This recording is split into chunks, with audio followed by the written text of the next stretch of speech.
no, Kamaru Usman, no. Kamaru, stop. And by the way, answer your phone when I call you. You answer your phone. What's the big deal? I know you have it. Push that.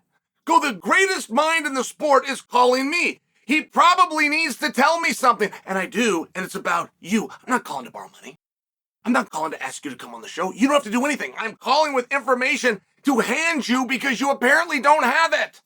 Kamaru Usman. Kamaru Usman, who might be the toughest, he might be the baddest. I mean, when you're talking about the BMF belt, he needs to be considered. He is so tough, and he is such a badass. He went and fought Chimaev on 8 days' notice at a weight class he doesn't fight at. Do you guys remember that?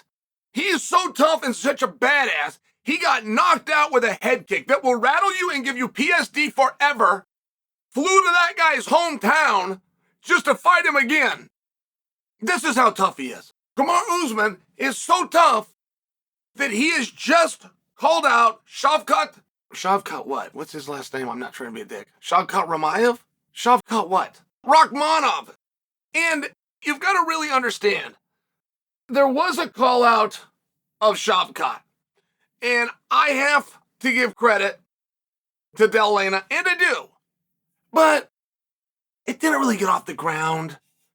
And it was kind of one of those interesting matches where Shavkat, who's 16-0, if you're building him because you can't quite give him a title fight now, that wouldn't make a level of sense that he goes into a title fight after Jack Della Lima. And I give Jack full credit, by the way. But I'm sharing with you the Ian Gary call out of Rakhmonov. That was, right? That's loose. You're just not going to see that fight. You are going to see Kamaru Usman versus Rakhmonov. If that is sincerely the fight that Usman wants now, the reason I'm calling him and trying to get up his ass, he apparently hasn't been following the media. The media, myself, Brendan Schaub, Jesse on Fire, Laura Senko, Brett Okamoto, Ariel Helwani. Did Ariel weigh in on that? He weighed in, but is he on our side? Either way, it's blowing in Kamaru Usman's direction to get him and Muhammad together right now. Because, see, when Usman laid his plan out, I'm going to go stomp out Rakhmonov, which I think is what he said. I'm going to go stomp out Rakhmonov. He said something like that. It was like, I'm not just going to go get a win over him. He going to crush this guy. I mean, it was something as a way of being undeniable for a world title fight against Muhammad. And that's the part where he's being a Sandhagen. The media is trying to push that fight right now. Dean Thomas went on ESPN and called for that fight. That's huge, guys. That's huge. Before you get into rankings, you start looking at numbers, of which, by the way, lines up perfectly. Before you do anything like that, you must have the mandate of the masses. You will not get driven into a world title fight. And at 170 pounds right now, it is dealer's choice. They can go straight to Covington. They can go right to Ian Gary.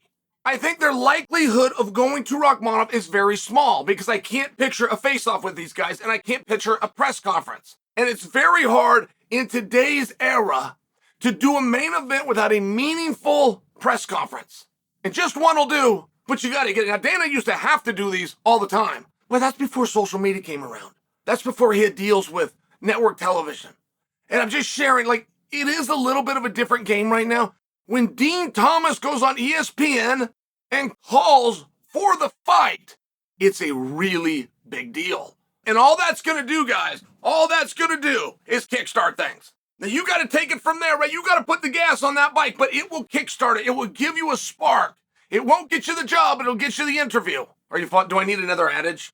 You can't just come. All right, I think you guys understand the point. But he had it. He had it. I backed him. Brendan Schaub backed him. Jesse backed him. Laura backed him. Brett backed him. Mark Ramonde, who's covering baseball now, came back to our sport just to mention that. I'm sure Steven Morocco would even like to see that fight. I mean, I'm just sharing for you. Somewhere, Kamara Sandhagen this thing and called for something else to do. It's very hard to call for a job and then find out you got a better job. Now, it goes the other way. You could call for a title fight and fall into a number one contenders match. But I don't know of a time that you could tell me that you called for a number one contenders match and got elevated to a title fight. It's called a Sandhagen. And if Kamaru would have answered his phone, he wouldn't have done this. But he didn't answer his phone. Do you think he doesn't have my number? Or do you think he just didn't want to talk to Uncle Chael?